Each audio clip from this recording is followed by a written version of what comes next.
Got out the whiteboard for this one. So yesterday, Twitter sees the new mask for Braden Holtby, which has this native theme design to it. I thought it looked fantastic. I did. But people said, hey, that wasn't a native artist that designed that, so kind of qualifies as cultural appropriation.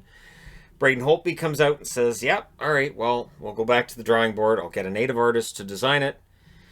And so the debate continues. And then I saw a comment on Twitter, and I thought, you know what? I remember that. I remember, because I'm old. So the Canucks logo initially was the stick and rink, and I don't have a magnet of the original stick and rink, because who cares? So this is the one they wore on the shoulder right here, right? And then this is the modernized stick and rink that they would wear later. Now, this logo they haven't technically ever used on a jersey, but I see it at a lot of Canuck stores and on Canuck gear, so eventually I think the VC is somehow going to work its way onto a second, like a third jersey or some kind of a secondary logo or something. Johnny Canuck, there are those that want Johnny Canuck. There are others among Canuck fans who say, not a lumberjack. We're not going with lumberjack. And then, of course, there's the bowl of spaghetti, which is the flying skate or the descending skate. Notice it's going downhill. It's the one thing about the Canucks logo that I always thought, yeah, and it was talked about a lot in the 80s, how the skate's going downhill, because so were the Canucks, and people couldn't see the skate in it until you pointed it out to them. I didn't see it when I was a little kid. And somebody said, oh, no, that's a skate. And I'm like, that's a skate? So, yeah, and look at the size of the blade, too. So, yeah. So, the Vancouver Canucks decided in 1996, okay, so we're gonna redesign our team logo. And it was designed by a local artist, Brent Lynch. Yes, he is, in fact, not Indigenous. So they go through this whole process. It started in 1996. Trevor Linden, being the captain of the team at the time, played a role. And he helped to go through these designs, and they tried a few of them out. And some of them featured Johnny Canuck, too. Some of them had like a Mountie version of Johnny Canuck, and some of them were, well, let's just say, not great. Some of the ones that they had as potentials were not fantastic. So eventually, they get to this. Now, the controversy at the time wasn't as much about the fact this was a native-themed orca. The controversy was Orca Bay had recently bought the team. Now they're going to have an orca for the jersey. So Orca Bay itself was hesitant. They didn't really... They knew what this would look like. They knew what people would think. Oh, Orca Bay buys the team, and now you get a corporate orca logo. I know, because I said it. I said it back in 97.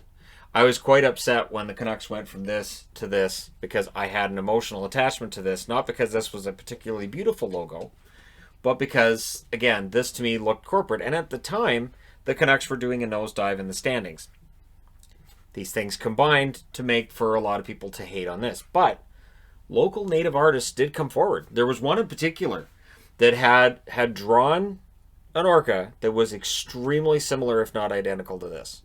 And his claim, and it was on the news, and it did eventually go away, his claim was, this is a native-themed design, indigenous-themed design, that they've taken.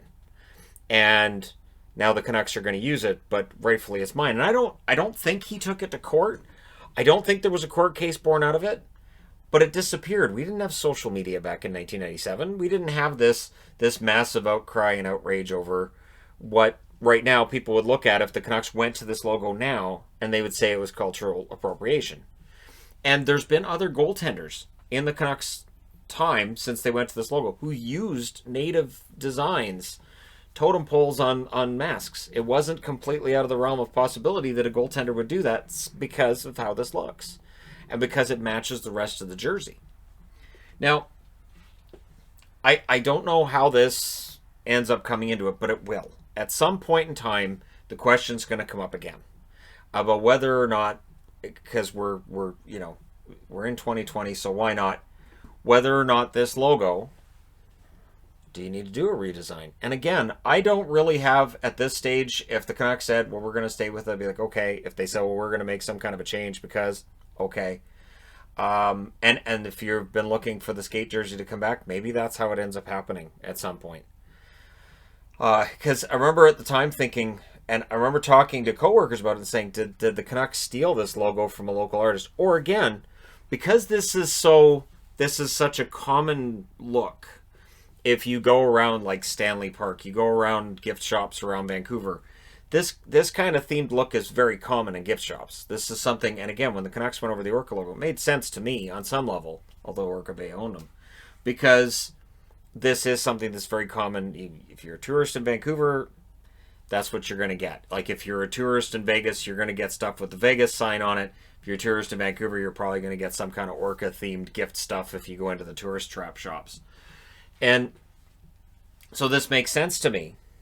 But I think that, you know, if we're going to have that conversation about the mask, maybe it is a conversation you eventually have about the logo as well. And it was a conversation that was had at the time, but it didn't last.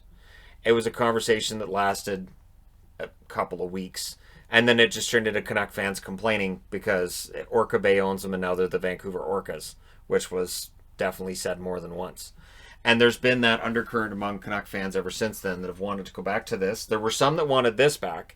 And then as soon as the Canucks had stick and rink jerseys in their thirds and maybe throwbacks, people kind of seemed to go, nah, we like the skate better. It was so weird because it just felt like everybody just kind of flipped and decided the stick and rink, it's okay, but the skate's really the nice one when it's a descending, it's going downhill.